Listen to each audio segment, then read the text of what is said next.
To international news, in the US is mulling new COVID-19 restrictions, but only for Chinese travelers. Beijing has seen a surge in coronavirus cases, and still in Washington, the House of Representatives has banned TikTok, can you believe it, on government devices. It says the popular app is a high risk due to a number of security risks. So why is that the case? That's one of the issues to talk about. The other is former US President Donald Trump's tax returns will be made public on Friday. You're probably wondering, well, he's not the president anymore. Why do we care?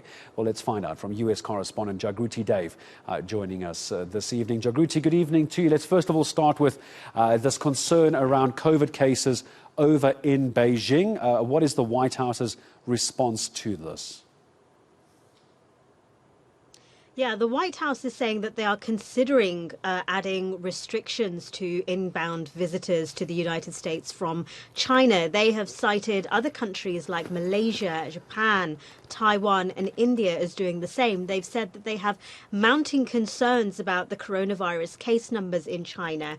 And they also have said that the reason why they're considering restrictions is due to a lack of transparency about the virus in China, they say. This is issues with the data that's being provided by the Chinese authorities on the rate, the number of cases that are ongoing in China. We're hearing reports from China that there is a spike in the number of cases, and this is all happening as China is loosening its COVID restrictions, moving away from that strict zero COVID policy that it had so famously implemented since the start of the pandemic. Now, Beijing has said that science should be followed when it comes to COVID restrictions. The United States, in a statement, has said that it's following the science and advice of public health experts, consulting with partners and considering taking similar steps we can take as other countries, other partners, to protect the American people. Wang Wenbin, China's foreign ministry spokesperson, said that China's COVID situation on the whole remains predictable and under control.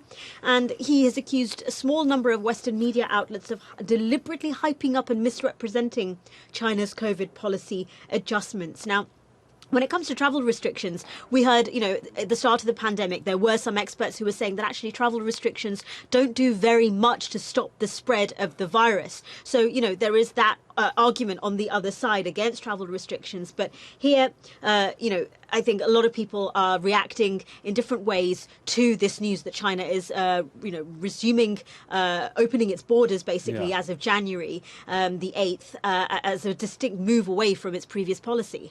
Yeah, it's this, there's restrictive policies, and they lift the policies. We see a surge in numbers, and now we're seeing international reaction, including that from Washington. Jagruti, I want to talk about TikTok for a moment as well, because this is not a new discussion. There has been a lot of talk over the years about TikTok and how it's delivering content to different parts of the world. It's almost sending different content to America, different content to China, and now we have US government officials being warned against TikTok. What's the latest?